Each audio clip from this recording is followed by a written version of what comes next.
আল্লাহ তাআলা এক নম্বরে ইমানদার, দুই নম্বরে আমলদার, এই মানুষগুলোর কাছে আল্লাহ তাআলা ওয়াদা দিয়েছেন। ওয়াদা দেওয়ার পর আমার আল্লাহ তাআলা যেই ঘোষণাটা দিয়েছেন ওই ঘোষণাটা হলো লা ইস্তাখলিফান্নাহুম ফিল আরদ, আমি আল্লাহ তাআলা এই পৃথিবীতে তোমাদেরকে রাষ্ট্র ক্ষমতা দান করব। কাজেই রাষ্ট্র ক্ষমতা, রাষ্ট্রের কথা, রাষ্ট্র পরিচালনার কথা কোরআনে আছে না নাই? কোরআনে আছে কি নাই? এরপরেও যদি কোনো মূর্খ বলে রাজনীতির সাথে কোরআনের কোনো সম্পর্ক নাই, ওই লোকটা আল্লাহর কোরআনকে স্বীকার করে নাকি অস্বীকার? মুসলমান ভাইরা আমার, বানাইছে আল্লাহ দুনিয়া, মালিকানা তার, লিল্লাহ, আল্লাহর জন্য সব কিছু। আল্লাহ বলেন এই মালিকানা পরিবর্তন হয় না, এই মালিকানা আমার হাতেই আছে। অস্থায়ীভাবে দুনিয়া পরিচালনার জন্য মিন ইবাদিয়াস সালিহুন, ইবাদিয়াস সালিহুনদেরকে আমি আল্লাহ তাআলা দায়িত্ব দিলাম। এর মানে হলো মুসলমানরা হবে পৃথিবীর পরিচালক। আল্লাহ তাআলা এই কোরআন নাজিল করেছেন, এই কোরআনের ভিতরে 114টা সূরা নাজিল করেছেন। 14 সূরা, 114 সূরার মধ্যে একটা সূরার নাম হলো সূরাতুন নূর। এই নূর নামক সূরার মধ্যে আল্লাহ 55 নম্বর আয়াত নাজিল করে যে কথাগুলো বলেছেন, এই কথাগুলো আল্লাহ তাআলা মুমিনদেরকে লক্ষ্য করে বললেন, ইমানদারদেরকে লক্ষ্য করে বললেন। আমার আল্লাহ তাআলা ইমানদারদের সাথে ওয়াদা করেছেন। কি করছেন? আমরা জানার চেষ্টা করব আল্লাহ তাআলা কোন কোন ওয়াদাগুলো করেছেন। আল্লাহ তাআলা কোন কোন ওয়াদা করেছেন, ওয়াদাগুলো জানার চেষ্টা করব মুসলমান। এই আলোচনাটা 4টা অংশে বিভক্ত। 1 নম্বর হলো আল্লাহ তাআলা ওয়াদা করছেন, জানার বিষয় হলো কোন কোন বিষয়ে ওয়াদা করেছেন। আল্লাহ তাআলা যেই ওয়াদা করেছিলেন, এই ওয়াদার 1 নম্বর হলো মুসলমানদেরকে আমি আল্লাহ তাআলা রাষ্ট্র ক্ষমতা দান করব, রাষ্ট্র ক্ষমতা দান করব। এরপরে আল্লাহ তাআলা বলেন আমি ইসলামকে পৃথিবীতে বিজয় দান করব। এরপরে আল্লাহ তাআলা বলেন তোমাদের কোনো ভয় থাকবে না। এরপরে আল্লাহ তাআলা শর্ত লাগাইছেন, শর্ত যদি ঠিক না থাকে জাযাও ঠিক থাকে না, শর্ত যদি ঠিক থাকে তাহলে জাযাও ঠিক থাকে, শর্ত যেখানে ঠিক নাই জাযাও সেখানে ঠিক নাই। এরপরে রব্বুল আলামিন ডাক দিয়ে বলেন জানো না এই ওয়াদাগুলো যারা পালন করবে, এই ওয়াদাগুলো যারা পালন করবে, শর্তগুলো যারা পালন করবে তারাই হবে পৃথিবীতে উন্নত জাত, তারাই হবে বিজয়ী জাত। জোরে কোন সুবহানাল্লাহ। মুসলমান ভাইরা আমার, আল্লাহ তাআলা বলেন ওয়াদাল্লাহুল্লাযীনা আমানু মিনকুম, ওয়াদাল্লাহুল্লাযীনা আমানু মিনকুম। আল্লাহ তাআলা ওয়াদা দিয়েছেন, আল্লাহ তাআলা ওয়াদা দিয়েছেন। আল্লাহ তাআলা কি করছেন? ওয়াদা দিয়েছেন। আমাদের ওয়াদা আর আল্লাহর ওয়াদা কিন্তু এক না। আমরা কথায় কথায় ওয়াদা ভঙ্গ করি, আমার আল্লাহ তাআলা কোনোদিন ওয়াদা ভঙ্গ করে না। ইন্নাল্লাহা লা ইয়াখলিফুল মিয়াদ, আল্লাহ তাআলা ওয়াদা ভঙ্গ করে না। আমরা মানুষ কত ওয়াদা দিলাম, রাত পোহাইলে আমাদের ওয়াদা ঠিক থাকে না, আছে না নাই? ওয়াদা দিয়েছে মেম্বার, ওয়াদা দিয়েছে চেয়ারম্যান, ওয়াদা দিয়েছে মন্ত্রী, ওয়াদা দিয়েছে এমপি। যদি নির্বাচনে ফার্স্ট করতে পারি, যদি ভোট আমাকে দাও, রাস্তা নগদ তৈরি করে দেব। ওয়াদা করে কি করে না? করে কি করে না? আহারে নির্বাচন হয়ে যাওয়ার পর সাধারণ জনগণের সাথে তার আর কোনো সাক্ষাৎ নাই, তার আর কোনো দেখা নাই। ওয়াদা করছিল ঘরে ঘরে বিদ্যুৎ দিয়ে দেবে, এখন কিছুদিন যাওয়ার পর লোকেরা যখন তালাশ করলো এখনো কেন আমাদের এলাকায় বিদ্যুৎ আসে না। নির্বাচনের আগে তো বলা হয়েছিল আমার ঘরে ঘরে বিদ্যুৎ দিয়া দিবে, এখনো কেন বিদ্যুতের খুঁটি পর্যন্ত আসে না। ওই গোড়ায় তালাশ নেওয়ার পরে দেখা যায় যেই লোকটা ওয়াদা করেছিল এই লোকটা নিজেই 20টা বিদ্যুতের খুঁটি খায়। ঠিক না বেটি? বিদ্যুতের খুঁটি খায়, গরিবের বাথরুম খায়, আছে না নাই? গরিবের নামে বাথরুম আসে, ওই বাথরুম খায়, বিধবা বয়স্ক ভাতা এই লোকটায় খায়, আছে না নাই? তাহলে ওয়াদা দিছিল কি আর করছে কি? ওয়াদা করছে কি আর পালন করলো কি? বিদ্যুতের খুঁটি 20টা বিক্রি করে সে খাইলো, রাস্তার বালি খাইলো, গরিব মানুষের পায়খানা খাইলো, মানে বাথরুম, ওই যে সরকার থেকে নির্ধারিত বাথরুম, মানুষের টিউবওয়েল খাইলো। আর তার ওয়াদাটা গেল কোথায়? আর আল্লাহ তাআলার কোনো ওয়াদা কোনোদিন তিনি বরখেলাফ করেন না। ইন্নাল্লাহা লা ইউখলিফুল মিআদ। আমার আল্লাহ তাআলা বলেন ওয়াদাল্লাহুল্লাযীনা আমানু মিনকুম, আমি তোমাদের মধ্য থেকে যারা মুমিন ঈমানদার যারা, আমি আল্লাহ তাআলা তাদের সাথে ওয়াদা করেছি, প্রতিজ্ঞা করেছি। আর আমি আল্লাহ তাআলা প্রতিজ্ঞা ভঙ্গ করি না। ঠিক না বেঠিক? আল্লাহ তাআলা আমাদের সাথে ওয়াদা করেছেন, ওয়াদা তিনি ভঙ্গ করেন না। আমরা মানুষ হইয়া কত ওয়াদা ভঙ্গ করলাম। আমার আল্লাহ তাআলা যেই ওয়াদা করেছেন এই ওয়াদা তিনি কোনোদিন ভঙ্গ করেন না। আর তিনি ভঙ্গ করতে তার কোনো দরকার নাই, কারণ বিদ্যুতিক খুঁটির খাওয়া আল্লাহর কোনো দরকার নাই। গরিব মানুষের পায়খানা বাথরুম নিজের নামে টেন্ডার করে নিয়ে নেওয়া আল্লাহর কোনো দরকার নাই। রাস্তার যে টেন্ডার ছিল এটা ঘুরাইয়া অন্যদিকে কিছু পয়সা খায় অন্যদিকে দিয়ে দেওয়া আল্লাহর কোনো দরকার নাই। আল্লাহ রাব্বুল আলামিন এই দুনিয়া সৃষ্টি করেছেন তার জন্য নয়, এই দুনিয়া সৃষ্টি করেছেন আল্লাহ তাআলা আমাদের জন্য, মানুষের জন্য। জোরে কোন ঠিক না বেঠিক? রব্বুল আলামিন ডাক দিয়ে জানায় দেন, তোমাদেরকে আমি আল্লাহ তাআলা ওয়াদা দিলাম, ওয়াদা। আল্লাহ তাআলা বলেন আমি তোমাদেরকে ওয়াদা দিলাম। কাদেরকে ওয়াদা দিলেন? আল্লাহ বলেন আমি আল্লাহ তাআলা ওয়াদা দিলাম 1 নম্বরে যারা আমানু, ঈমানদার। কাদেরকে? ঈমানদারদেরকে আমি ওয়াদা দিলাম। বেঈমানের কাছে ওয়াদা দিয়া লাভ নাই, কার তো ওই লোকটার তো ঈমানই নাই, ও তো আল্লাহর বিশ্বাসী করে না, তার কাছে ওয়াদা দিয়া কি লাভ? আমরা যারা ঈমানদার, আমরা যারা আমলদার, আল্লাহ তাআলা আমাদেরকে ওয়াদা দিয়েছেন, আমলদারদেরকে ওয়াদা দিয়েছেন। এই কারণে রব্বুল আলামিন কোরআনে পাকে ফরমান ওয়াদাল্লাহুল্লাযীনা আমানু ওয়া আমিলুস সালিহাত। আল্লাহ তাআলা 1 নম্বরে ঈমানদার, 2 নম্বরে আমলদার, এই মানুষগুলোর কাছে আল্লাহ তাআলা ওয়াদা দিয়েছেন। ওয়াদা দেওয়ার পর আমার আল্লাহ তাআলা যেই ঘোষণাটা দিয়েছেন ওই ঘোষণাটা হলো লা ইস্তাখলিফান্নাহুম ফিল আরদ, আমি আল্লাহ তাআলা এই পৃথিবীতে তোমাদেরকে রাষ্ট্র ক্ষমতা দান করব। কাজেই রাষ্ট্র ক্ষমতা, রাষ্ট্রের কথা, রাষ্ট্র পরিচালনার কথা কোরআনে আছে না নাই? কোরআনে আছে কি নাই? এরপরেও যদি কোনো মূর্খ বলে রাজনীতির সাথে কোরআনের কোনো সম্পর্ক নাই, ওই লোকটা আল্লাহর কোরআনকে স্বীকার করে নাকি অস্বীকার?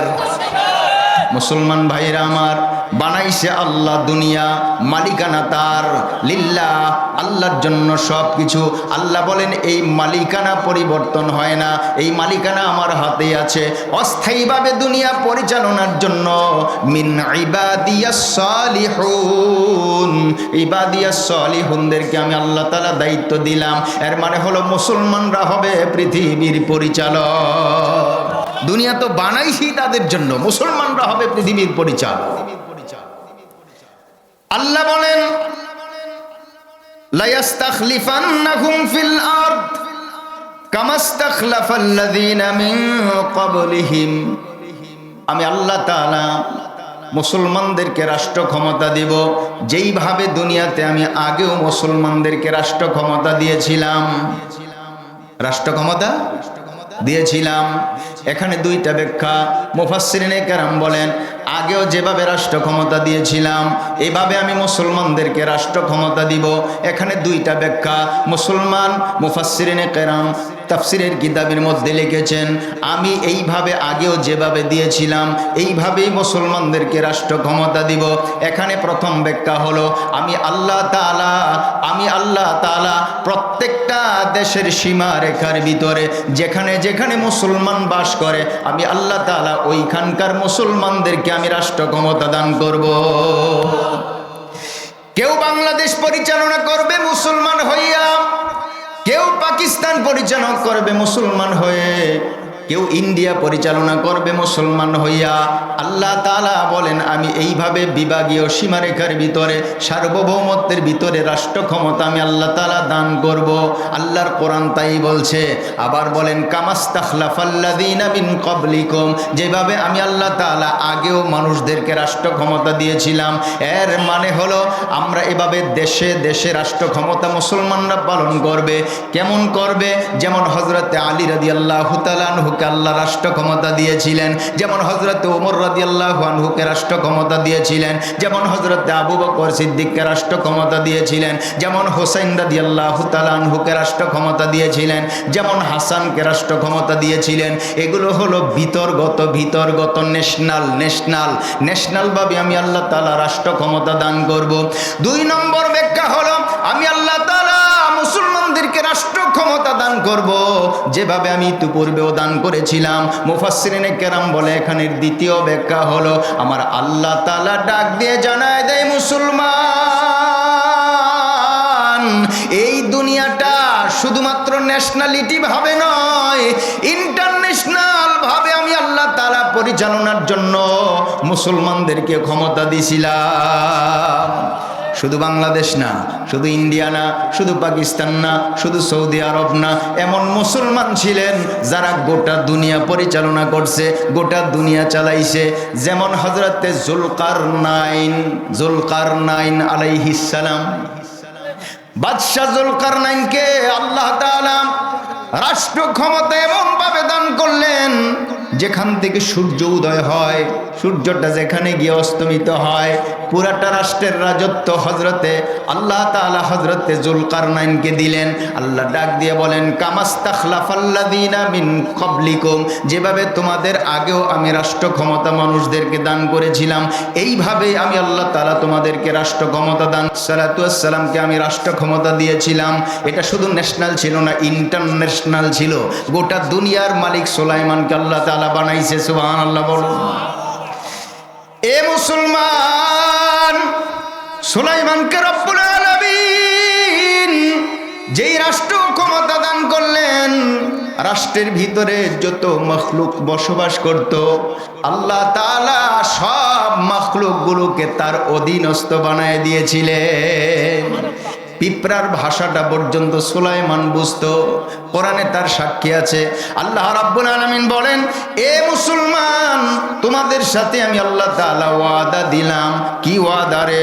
লা ইস্তাখলিফান্নাহুম ফিল আরদি কামাস্তাখলাফাল্লাযীনা মিন ক্বাবলিহিম, যেভাবে আমি তোমাদের আগেও তাদের মধ্য থেকে, মুসলমানদের মধ্য থেকে ন্যাশনাল এবং ইন্টারন্যাশনাল উভয়ভাবে আমি আল্লাহ তাআলা পৃথিবী পরিচালনার জন্য মুসলমানদেরকে রাষ্ট্র ক্ষমতা দিয়েছিলাম। এরপরেও যারা বলে কোরআনে রাষ্ট্রের কথা নাই, কোরআনে রাষ্ট্র পরিচালনার কথা নাই, তারা আসলেই কিন্তু মূর্খ। তারা কি 1 নম্বরের মূর্খ। এরপরে আল্লাহ তাআলা বলেন ওয়ালা ইউমাক্কিনান্না লাহুম দীনাহুম আল্লাযী ইরতাদা লাহুম ওয়ালা ইউবাদদিলান্নাহুম মিন বা'দি খাউফিহিম আমনা।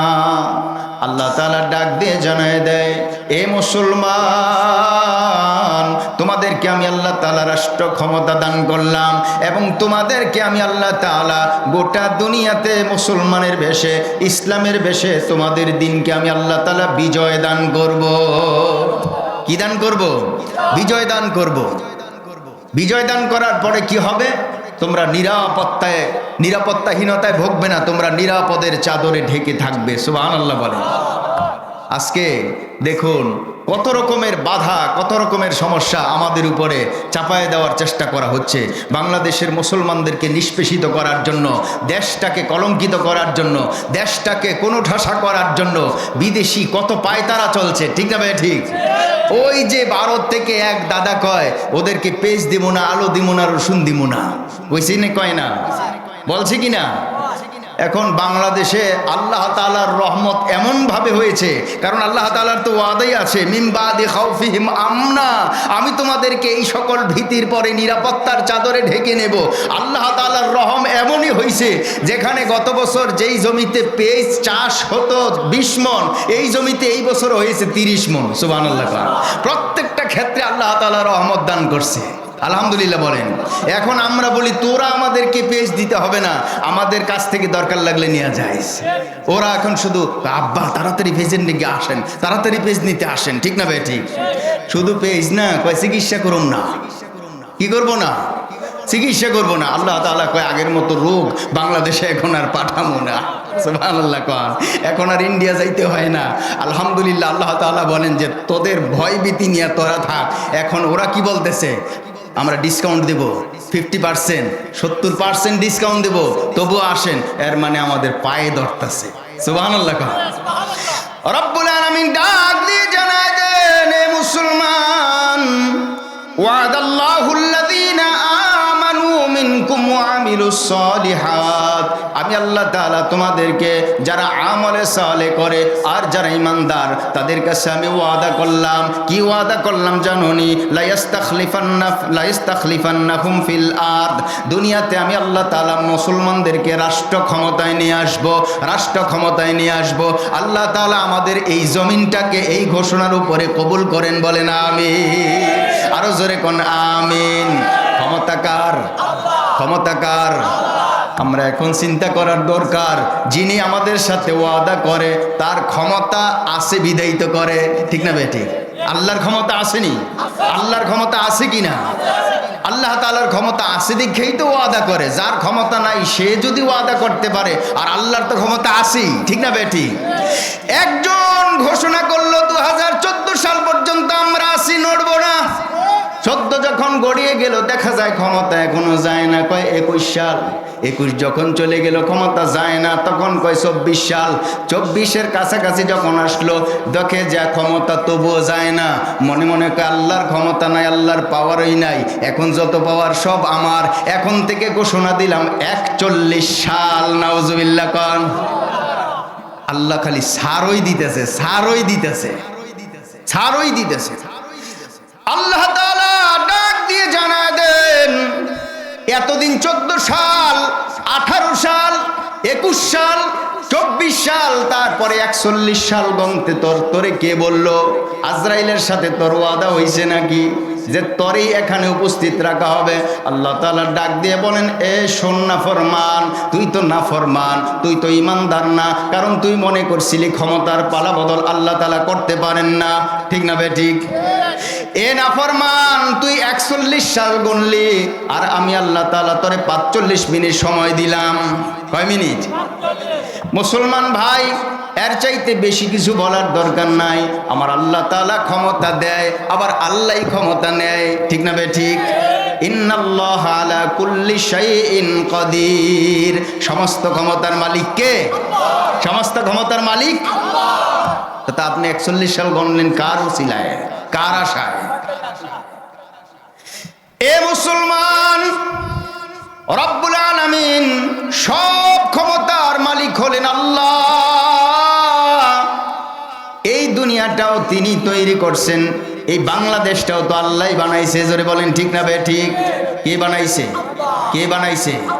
আল্লাহ বানাইছে। কে বানাইছে? আল্লাহ বানাইছে। এটা আমরা ইমানদার, আমরা মুসলমান, আমরা এটা বিশ্বাস করি। আল্লাহ গোটা দুনিয়াটা বানাইছে। যেদিন বাংলাদেশে একজন বাপ ছিল না, ওই দিনও তো আল্লাহ ছিল, ঠিক না বে ঠিক? একটা বাপ যখন বাংলাদেশে ছিল না, তখনও তো বাংলাদেশ ছিল, ছিল কি ছিল না? তো বানাইছে কেটা? কে বানাইছে? ইমান মানুষের কেমনে যায় চিন্তা করে, ইমান মানুষের কেমনে যায়? আল্লাহ বলেন, ইনিল হুকমু ইল্লা লিল্লাহ, এটা তৈরি করেছি আমি, আর এখানের রীতিবিধান রীতিনীতি সব আমারটাই চলবে। সুবহানাল্লাহ। কারটা চলবে? কারটা চলবে? আল্লাহর বিধান চলুক বাংলাদেশে, এটা কি আমরা চাই? এটা কি আমরা চাই?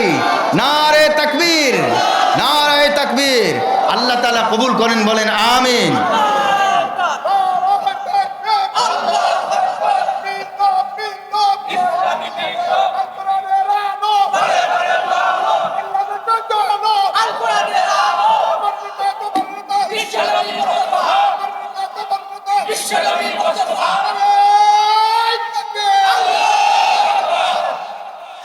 আল্লাহ তাআলা বলেন, ওয়াদাল্লাহুল্লাযীনা আমানু মিনকুম ওয়া আমিলুস সালিহাত। বিস্তারিত ব্যাখ্যা করার সময় নাই। আল্লাহ তাআলা ওয়াদা করেন, আল্লাহ তাআলা ওয়াদা কোনোদিন খেলাফ করেন না, ঠিক কি না? ওয়াদা খেলাফ করেন? আল্লাহ তাআলা ওয়াদা খেলাফ করেন না। আর পৃথিবীর মানুষ ওয়াদার খেলাফের জন্য ওরা একটা কলে পরিণত হয়েছে, মেশিনে পরিণত হয়েছে। কয় আরে এটা তো নির্বাচনী ওয়াদা ছিল, নির্বাচনী ওয়াদা। অনেক দিন পরে লোকেরা ধরছে, স্যার আপনি তো রাস্তাটা করে দেওয়ার কথা ছিল। কয় আরে এটা তো নির্বাচনী ওয়াদা ছিল। নির্বাচনী ওয়াদা এর মানে মিথ্যা ওয়াদাই ছিল।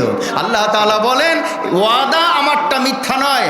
আল্লাহ প্রথমেই ওয়াদা শব্দটা ব্যবহার করেছেন সূরা নূরের 55 নম্বর আয়াতে। আমার আল্লাহ তাআলা কি বললেন? ওয়াদাল্লাহুল্লাযীনা আমানু মিনকুম। আমি আল্লাহ তাআলা তোমাদের জন্য যারা ঈমানদার আর যারা আমলদার, আমি আল্লাহ তাআলা তাদের সাথে ওয়াদা করলাম, আমি আল্লাহ তাআলা রাষ্ট্র ক্ষমতা দান করব মুসলমানদেরকে। সুবহানাল্লাহ বলেন। কি ক্ষমতা দান করব? রাষ্ট্র ক্ষমতা। আচ্ছা, রাষ্ট্র ক্ষমতা যদি আল্লাহ দান করে, পৃথিবীর কেউ ধরে রাখতে পারেনি। রাষ্ট্র ক্ষমতার মালিককে, মূল মালিক দর হাকিকত মালিকে হর শাই খুদাস্ত। প্রত্যেকটা বস্তুর মূল মালিক আল্লাহ, আর আমরা হইলাম তার প্রতিনিধি, আমরা অস্থায়ী মালিক, ঠিক না ভাই? ঠিক। আল্লাহ তাআলা হলেন মালিক আর আমরা হলাম আব্দুল মালিক। আমি যখন মন্ত্রী হব, এমপি হব, পার্লামেন্টে যাব, তখনও আমাকে মনে রাখতে হবে যে আমি আব্দুল মালিক, আমি মালিক না, আমি মালিকের গোলাম। জোরে বলেন ঠিক না ভাই? ঠিক। কারণ ক্ষমতা দেয় কে? নেয় কে? আল্লাহ তাআলা নেয়। ওয়াদাটা কার সাথে করছে? মুসলমানের সাথে। কার সাথে? ইমানদার মুসলমানের সাথে আল্লাহ তাআলা ওয়াদা করেছেন।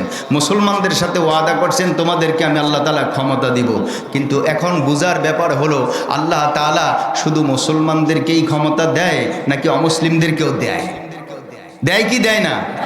অমুসলিমদেরকে দেয় না। আরে ভারতের মোদি যে চা বিক্রি করতো আপনারা জানেন, তারে আল্লাহ ক্ষমতা দিছে কি দেয় নাই? নেতানিয়াহুরে দিছেনি, অথচ দুনিয়ার মুসলমানদেরকে মারতাছে, তবুও দিছে, ঠিক না ভাই? ঠিক।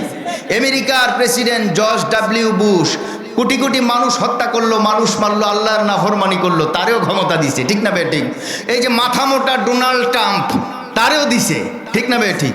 তো আল্লাহ তাআলা তাদেরকে দেয় বিনা শর্তে আর আমাদেরকে দেয় শর্তে। খেলাটা কোন জায়গায় চিন্তা করে? তাদেরকে দেয় বিনা শর্তে আর আমাদেরকে দেয় কি? শর্তে। আল্লাহ শর্ত লাগাইছে। শর্ত কি? ইয়াবুদুনানি ওয়ালা ইউশরিকু বি শাইআ। ইবাদত আমার করো আর আমার সাথে কাউকে তোমরা শরীক করতে পারবে না, তারপরে তোমাদেরকে রাষ্ট্র ক্ষমতা দিব। এটা হলো ওয়াদা। আল্লাহ আমাদের মতো মুসলমান, আমরা যারা আল্লাহরে বিশ্বাস করি, আল্লাহর সমস্ত ক্ষমতা আমরা প্রকাশ করি, জাহির করি, মেনে নেই, আমাদের উপরে ওয়াদা লাগায়, আমাদের উপরে শর্ত লাগায়, তোমাদেরকে এই এই কাজ করলে রাষ্ট্র ক্ষমতা দিব। আর কত অমুসলিম, কত নাফরমান, তাদেরকে আল্লাহ তাআলা বিনা শর্তে দিয়া দিছে, ঠিক না ভাই? ঠিক।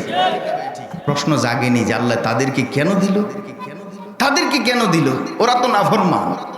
দেখুন, আমি একটা ছোট্ট উদাহরণের মাধ্যমে আপনাকে বলি আল্লাহ তাআলা যে তাদেরকে কেন দিল। এই দেশের মানুষ, সিরাজগঞ্জের মানুষ, সিরাজগঞ্জের ভাইয়েরা, যুবক ভাইয়েরা যখন বিয়ে করতে যায় তখন একা একাই যায় নাকি সাথে আরো কিছু লোকজন যায়? যে সাথে যেই লোকজনগুলো যায়, এই লোকজনগুলোকে কি বলা হয়? কি যাত্রী? কি যাত্রী?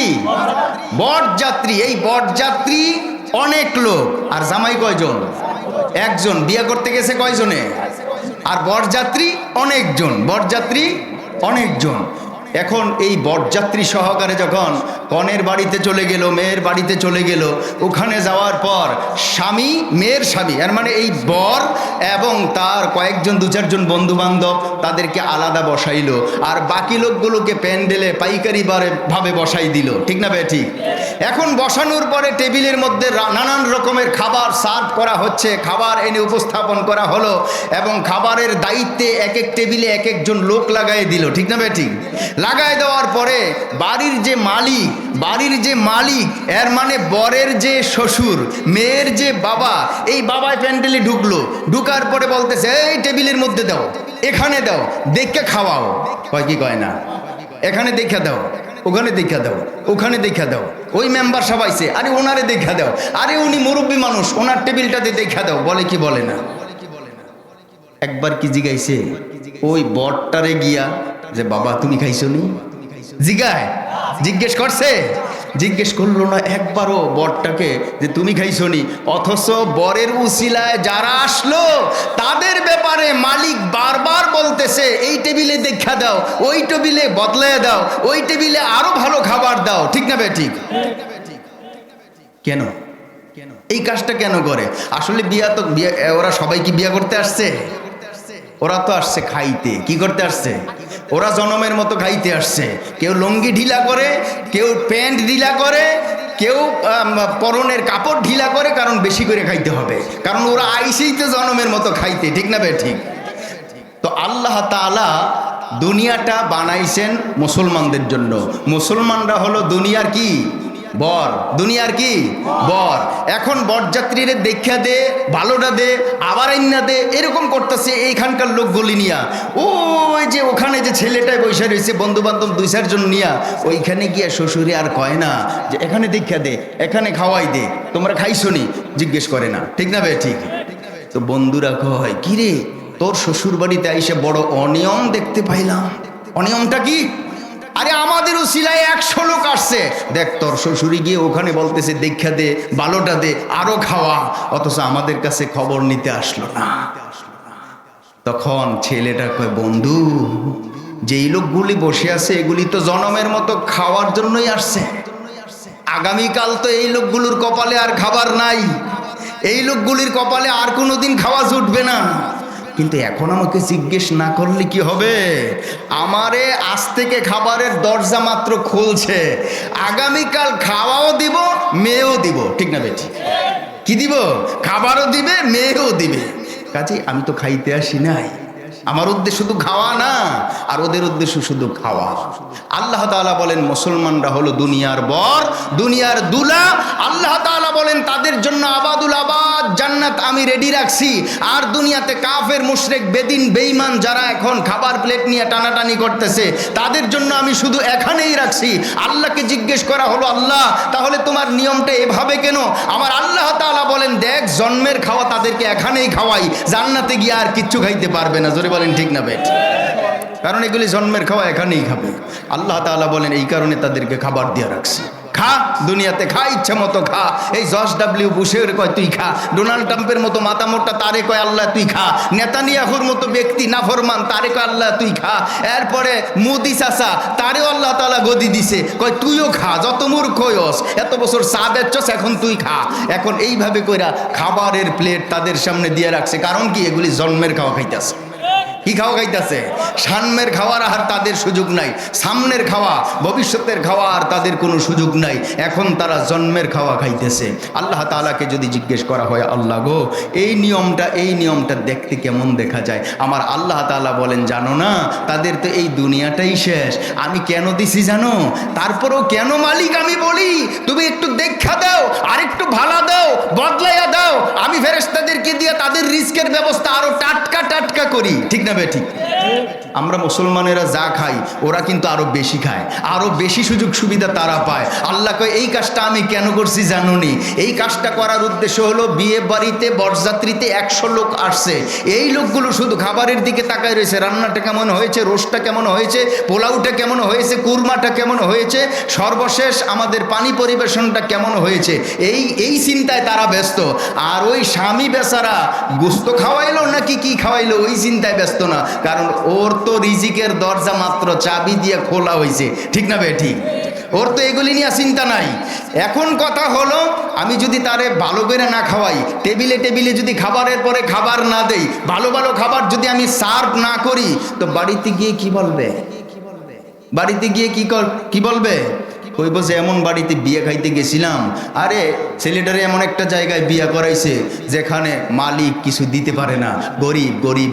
ঠিক না ঠিক? ঠিক না ঠিক? এ মুসলমান, মালিক গরিব এই কথাটা যেন বলতে না পারে, মালিকের কোনো অভাব নাই, অন্তত এটা যেন বলতে বাধ্য হয়। এজন্য পৃথিবীর অমুসলিম, নাস্তিক, বেদিন, বেঈমানদেরকে আল্লাহ বিনা শর্তে ক্ষমতা দিয়ে রাখছে। জোরে কোন সুবহান। সমস্ত নবীদের উপরে আল্লাহ তাআলা আমাকে আলাদা মর্যাদা দিয়েছেন, আর আল্লাহ তাআলা আমার উম্মতকে সমস্ত উম্মতের উপরে আলাদা মর্যাদা দিয়েছে। সুবহানাল্লাহ বলেন। এ মুসলমান, আল্লাহ তাআলা ডাক দিয়ে বলেন, মুহাম্মদ সাল্লাল্লাহু আলাইহি ওয়াসাল্লাম, আপনার উম্মতকে আমি আলাদা মর্যাদা দিয়েছি, আলাদা মর্যাদা দিলাম। রাহমাতুল লিল আলামিন ডেকে বলছেন, ইয়া আল্লাহ, আমার বান্দাদেরকে, আমার উম্মতদেরকে তুমি কি আলাদা মর্যাদা দিলা?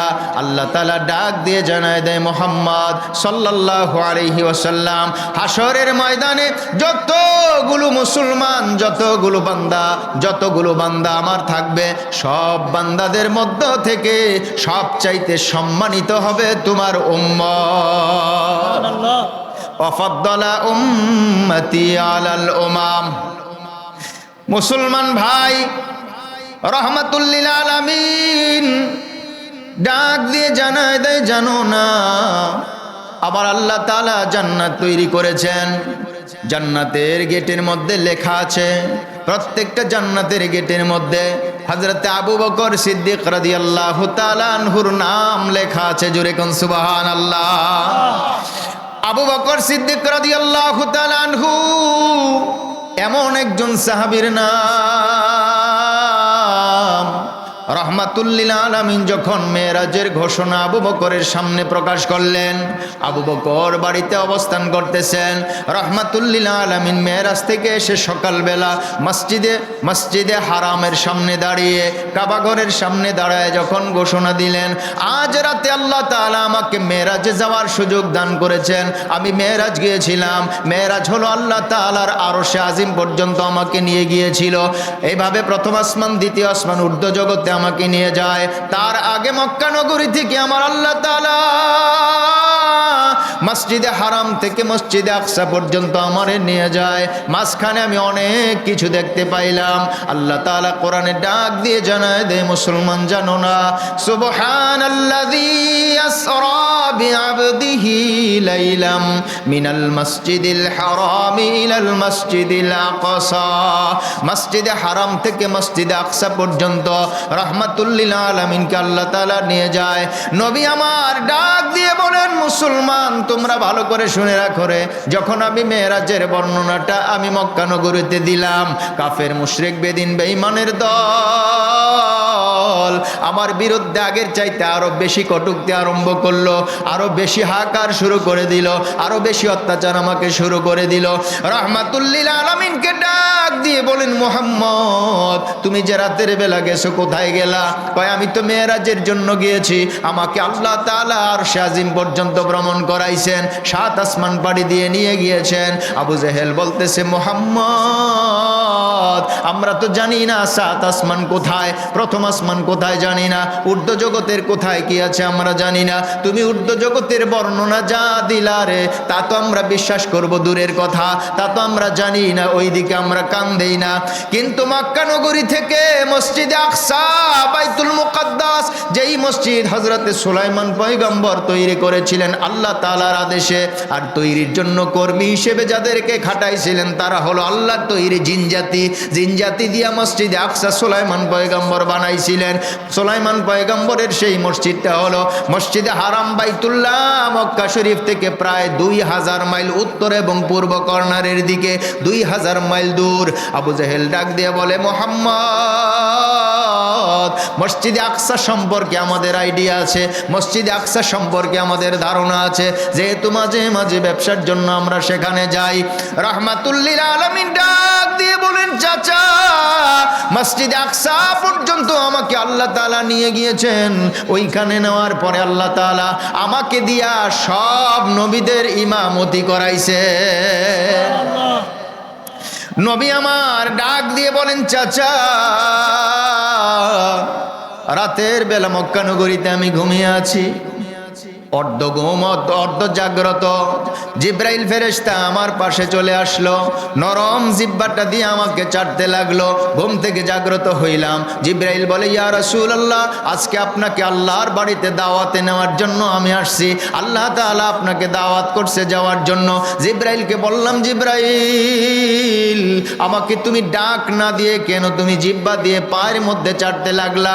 জিব্রাইল ডাক দিয়ে বলে, ইয়া রাসূলুল্লাহ যদি আপনাকে ডাক দেই, হতে পারে আপনি ভয় পেয়ে যেতে পারেন, আপনাকে ভয় দেখানো অথবা আপনি কষ্ট পান, এটা আমি জিবরাইল সহ্য করতে পারি না। সুবহানাল্লাহ বলেন। নবীর উম্মতের দল জিবরাইল ফেরেশতা আপন জিহ্বাটা রহমাতুল্লিল আলামিনের পায়ে লাগায় দেয় শুধু নবীর সন্তুষ্টির জন্য। আর আমরা উম্মত হইয়া নবীর কলিজায় খুর লাগাই, মানে নিজের দাড়ি চাটতে থাকি, কাটতে থাকি। জোরে বলেন আছে না নাই? মুসলমান ভাইরা আমার, রহমাতুল্লিল আলামিন ডাক দিয়ে বলেন, আমাকে জিবরাইল ফেরেশতা নিয়ে হাতিমে কাবার মধ্যে বসালো। হাতিমে কাবাটা হলো কাবা ঘর থেকে সোজা উত্তর দিকে 10 হাত দূরে একটা রাউন্ড করা প্রায় 4 ফুট উঁচু দেওয়ালের নাম হলো হাতিমে কাবা। উম্মে হানির ঘরে ঘুমিয়েছিলাম আমি। উম্মে হানির ঘর থেকে জিবরাইল ফেরেশতা আমাকে হাতিমে কাবার উপরে শোয়াইলো। তারপরে জমজম কূপের পরে আমাকে নিয়ে গেল। জমজম কূপটা হলো কাবা ঘর থেকে দক্ষিণ পূর্ব কর্নারের দিকে 56 হাত দূর। এই জমজম কূপের পাড়ে নিয়ে যায়। ওইখানে নেওয়ার পর লক্ষ্য করে দেখলাম আরো কয়েকজন ফেরেশতা দেখা যায়। ফেরেশতারা মিলে আমার ওপেন হার্ট সার্জারি করলো। ওপেন হার্ট সার্জারি করার পর আমাকে বলল, ইয়া রাসূলুল্লাহ, ইয়া হাবিবাল্লাহ, এই যে বাহনটা আপনার জন্য আনা হলো, নাম তার বোরাক। বোরাকটা আমার জন্য আনা হলো। এই বোরাকে সফর করার জন্য আমাকে বলা হলো। আমি বোরাকে চড়তে গেলাম। বোরাক একটু নড়ে চড়ে বসলো। বোরাক ডাক দিয়ে বলতেছে, রহমাতুল্লিল আলামিন, হাসরের কঠিন ময়দানে আপনি আমার উপরে সাওয়ার হবেন, এই কথাটা আপনি যদি আমাকে দেন গো, আমি আনন্দের সাথে আপনাকে বহন করতে পারি। রহমাতুল্লিল আলামিন ডাক দিয়ে বলেন, বোরাক যাও, তোমার উপরে আমি তখনও সাওয়ার হব, এখনো সাওয়ার হব। বলেন আল্লাহু আকবার। বুরাকের আল্লাহ তাআলা এতটাই গতি দান করেছেন, এক লাফে 2 নয়নে যে পর্যন্ত দেখা যায় এই পর্যন্ত চলে যায়। রহমাতুল্লিল আলামিনকে বোরাকের উপরে সাওয়ার করাইয়া আল্লাহর পয়গম্বরকে নিয়ে রওনা দিল উত্তর দিকে। উত্তর দিকে এক লাফে গিয়ে যেখানে থামলো ওই জায়গাটার নাম হলো ইয়াসরিব। রহমাতুল্লিল আলামিনকে ডেকে বলছেন, এ নবী, আপনি এখানে নামুন, 2 রাকাত নামাজ পড়ুন। 2 রাকাত নামাজ পড়ার পরে আমরা বাকি রাস্তা সামনে যাব। নবী আমার ডাক দিয়ে বলেন, জিবরাইল, এটা কোন জায়গার জিবরাইল? জিবরাইল বলছে, ইয়া রাসূলুল্লাহ, এটা হলো ইয়াসরিব নাম। কিছুদিন পরে আপনি এখানে হিজরত করে আসবেন, তখন থেকে এই জায়গার নাম হবে মদিনাতুল মুনাওয়ারা, মদিনাতুর রাসূল। জোরে কোন সুবহানাল্লাহ। জিবরাইল ফেরেশতা তাকে নিয়ে চললেন মসজিদে আকসা। আল্লাহ তাআলা বলেন, লিনুরিয়াহু মিন আয়াতিনা, চতুর্দিকে আমার নিদর্শন তাকে আমি দেখাইলাম। আল্লাহ তাআলা ডাক দিয়ে বলেন, মুহাম্মদ, এখানে ওয়েট করো, এখানে দাঁড়াও, কারণ তোমাকে আমি বানাইছি ইমামুল মুরসালিন। তোমাকে আমি বানাইছি ইমামুল মুরসালিন। ইমামুল মুরসালিন হলো রাসূলদেরও ইমাম। ইমামুল মুরসালিন মানে কি? এদিকে তাকান, কোন দিকে ছায়া রইছে? ইমামুল মুরসালিন মানে কি? রাসূলদেরও ইমাম। প্রমাণ করা দরকার। সব নবীদেরকে আল্লাহ তাআলা মসজিদে আকসার চতুর্দিকে উপস্থিত করে দিয়েছেন। আল্লাহ তাআলা বলেন এখন নামাজের সময়, 2 রাকাত নামাজ পড়ো রে। জিবরাইল আজান দিয়েছে, সবাই যার যার মতো দাঁড়িয়ে আছে। কে নামাজের ইমামতি করবে?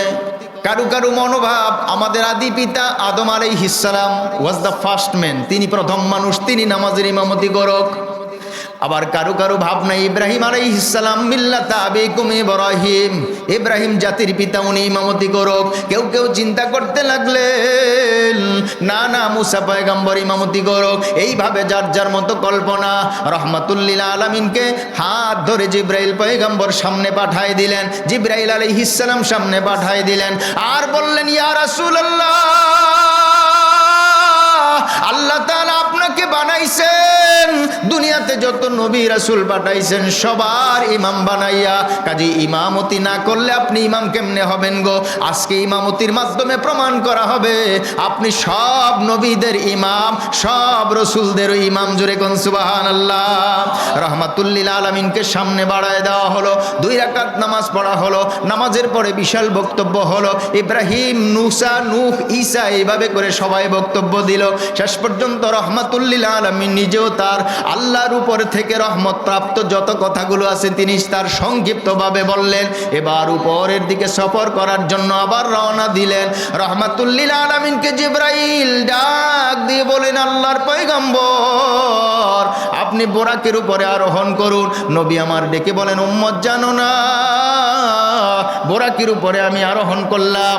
আরোহণ করে যখন উপরের দিকে আমি উঠতে লাগলাম, আমি লক্ষ্য করে দেখলাম অনেক দূর যেতে যেতে এমন একটা জায়গায় এসে পড়লাম, এখন আর শূন্য জায়গা নাই, বিশাল বড় একটা গেট লাগানো গেট। ওই গেটের কাছে যাওয়ার পর জিবরাইল ফেরেশতা ডাক দিয়ে বলেন, কে আছো? গেটের দারোয়ান খুলে দাও। ভিতর থেকে আওয়াজ এলো, তোমার সাথে কে?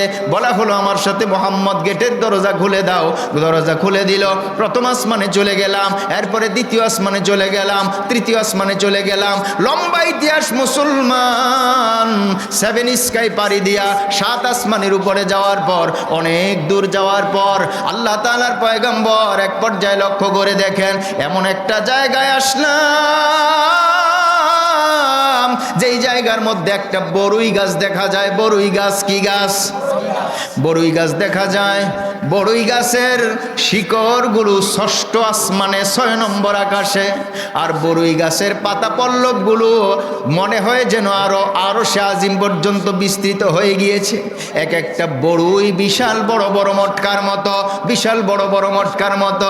নবী আমার ডাক দিয়ে বলেন, উম্মত দুনিয়ার সব মানুষগুলো যদি একটা পাতার নিচে দাঁড়িয়ে যায়, সব মানুষগুলো একটা পাতার নিচেই দাঁড়াইতে পারবে, এত বড় বড়ই গাছের পাতা। সুবহানাল্লাহ কোন। জিবরাইল ডাক দিয়ে বলছে, ইয়া রাসূলুল্লাহ আপনি আমাকে বিদায় দেন গো নবী, আমি আর উপরের দিকে যাব না। জিবরাইলকে বলছেন, জিবরাইল রে, তুমি যদি উপরের দিকে না যাও আমি উপরের দিকে একা একা কেমনে যাব? আল্লাহ ডাক দিয়ে বলেন, মুহাম্মদ তোমার কোনো ভয় নাই, তোমার কোনো চিন্তা নাই, বাকি ব্যবস্থা আমি আল্লাহ তাআলা নিজে করব। সুবহানাল্লাহ কোন। ভাইরা আমার, বন্ধুরা আমার, ওই জায়গাটার নাম হলো সিদরাতুল মুনতাহা। আল্লাহর কোরআনে আয়াত আছে, ইনদা সিদরাতিল মুনতাহা ইনদাহা জান্নাতিল মাওয়া। আল্লাহ তাআলা যে জান্নাতগুলো তৈরি করেছেন এর মধ্যে একটা জান্নাত রাখছে ওই বড়ি গাছের কাছে, একটা জান্নাত রাখছে সিদরাতুল মুনতাহার কাছে। এই সিদরাতুল মুনতাহার বড়ি গাছের দিকে রাহমাতুল লিল আলামিন নজর দিয়ে ডাক দিয়ে বলেন, আল্লাহ এত সুন্দর প্রাসাদ, এত সুন্দর বিল্ডিং দেখা যায়, আল্লাহ ওই বিল্ডিং দেখার। আমার আল্লাহ তাআলা ডাক দিয়ে বলেন, মুহাম্মদ নেককার আমার বান্দাদের জন্য আমি আল্লাহ তাআলা এখানে জান্নাতুল মাওয়া নামক জান্নাত বানায় রাখছি। সুবহানাল্লাহ কোন। জিবরাইল কয়, হুজুর বিদায় দেন। আমার আল্লাহ ডাক দিয়ে বলেন, আমার আল্লাহর পয়গম্বর বলেন, জিবরাইল আমি আর কতদূর যাব, আর কতটুকু আসলাম? জিবরাইল বললেন, ইয়া রাসূলুল্লাহ 70,000 ভাগের 1 ভাগ আমরা এ পর্যন্ত আসলাম, আর 69,999 ভাগ রাস্তা সামনে বাকি। আমার আল্লাহর পয়গম্বরকে আল্লাহ তাআলা সেখানে নিয়ে যান। আল্লাহর কাছে যাওয়ার পরে তিনি মত বিনিময় করলেন। এর মানে হলো আরশে আজিম পর্যন্ত পৌঁছে গেলেন। আরশে আজিমের কাছে যাওয়ার পর আমার আল্লাহ ডাক দিয়ে বলেন, হে আমার বন্ধু, হে আমার দোস্ত, তুমি আমার এখানে আসলা, তুমি কি নিয়ে আসছো? কয়, উম্মতের যত ইবাদত সব আপনার জন্য নিয়ে আসছি। এই কথা বলার পরে আল্লাহ তাআলা বলেন, তোমার উম্মতের জন্য আমি নিজেও কিছু উপহার দিতে চাই। আল্লাহ তাআলা 50 ওয়াক্তের নামাজ দান করলেন। 50 ওয়াক্ত কয় ওয়াক্ত? 50 ওয়াক্ত দৈনিক যদি নামাজ পড়তে হয় আধা ঘন্টারও কম সময়ে এক এক ওয়াক্ত এসে যায়, ঠিক না ভাই? ঠিক। 50 ওয়াক্ত নামাজ নিয়ে আনন্দের সাথে যখন তিনি ফিরে আসতেছিলেন দুনিয়ার দিকে, যখন তিনি রওনা, ওই 6 নম্বর আকাশে আল্লাহ তাআলা মুসা আলাইহিস সালাতু ওয়াস সালামকে বসায় রেখেছেন। তুমি এখানে বসে থাকো। মুহাম্মদ আমার প্রিয়, আমার হাবিব, আমি নিজে প্রস্তাব করে নবীর সাথে বন্ধুত্ব করছি। সুবহানাল্লাহ বলেন। আল্লাহর পক্ষ থেকে প্রস্তাব, তারপরে বন্ধুত্ব, তার নাম হলো হাবিবুল্লাহ। আর মানুষের পক্ষ থেকে প্রস্তাব, তারপরে আল্লাহ গ্রহণ করলো, তার নাম হলো খলিলুল্লাহ। ইব্রাহিম খলিলুল্লাহ, মুহাম্মদুর রাসূলুল্লাহ হাবিবুল্লাহ। আল্লাহ তাআলা জিব্রাইল ফেরেশতাকে এই দূর থেকে পাঠিয়ে দিলেন, আর মুসা পয়গম্বরকে 6 নম্বর আকাশে ফিট করলেন। মুসা পয়গম্বরকে ডাক দিয়ে বলেন, মুসা, আমার মুহাম্মদ যখন তোমার কাছে যাবে, তুমি আর দেরি করবে না, কোনো না কোনো একটা অজুহাত দিয়া আমার কাছে তুমি আবার পাঠাইবা। মুসা পয়গম্বরের কাছে যখন নামাজ নিয়ে আসলো, আল্লাহর পয়গম্বরকে জিজ্ঞেস করলেন, মুহাম্মদ গেলা যে আল্লাহ তাআলা তোমারে কি দিছে? আল্লাহ তাআলা আমার উম্মতের জন্য 50 ওয়াক্ত নামাজ দিয়েছে। মুসা পয়গম্বর ডাক দিয়ে বলেন, মুহাম্মদ তোমার উম্মত 50 ওয়াক্ত নামাজ পড়তে পারবে না, বড় কঠিন কাজ এটা, তোমার উম্মত পারবে না, কারণ তোমার উম্মত গুলো হবে দুর্বল। মুসা পয়গম্বর বলেন, যাও যাও, তুমি আল্লাহর কাছে আবার যাও, আবার যাও, আল্লাহর কাছে বলো যেন কমাইয়া দেয়। আল্লাহর পয়গম্বর আবার গেলেন, 10 ওয়াক্ত কমায় দিল। এইভাবে করে আবার গেলেন, 10 কমায় দিল, আবার গেলেন, 10 কমায় দিল। এখন প্রশ্ন হলো, মুসা নবীর জ্ঞান আল্লাহ তাআলার নবীর চাইতে বেশি না কম? কম, কম, ঠিক কিনা ভাই? ঠিক। আল্লাহ তাআলা ডাক দিয়ে বলেন, মুসা তোমার কাছে যখন আসে তখন আমার কাছে আবার তুমি ফেরত পাঠাইবা। এর মানে হলো, রে মুসা, অল্প সময় আমি মুহাম্মদকে দেখে আমার মন ভরে না। আল্লাহু আকবার। মন ভরে না, এই কারণে যাবে আর আমার কাছে পাঠাবে, কারণ বন্ধুরে আমি কাছে থেকে বারবার বারবার দেখতে চাই। আমার আল্লাহ ডাক দিয়ে বলেন, ইন্নাল্লাহা ফাদ্দালানি আলাল আম্বিয়া। ওই প্রথমে যে হাদিস পড়ছিলাম, ইন্নাল্লাহা ফাদ্দালানি আলাল আম্বিয়া, আল্লাহ তাআলা আমাকে সব নবীদের উপরে আলাদা দাম দিয়েছে। সুবহানাল্লাহ বলেন। এই আলাদা দামওয়ালা নবীর উম্মত হয়ে আমরা খুশি না বেজার? আরো জোরে বলেন, খুশি না বেজার? লিল্লাহে তাকবীর, লিল্লাহে তাকবীর। আজকের সম্মেলন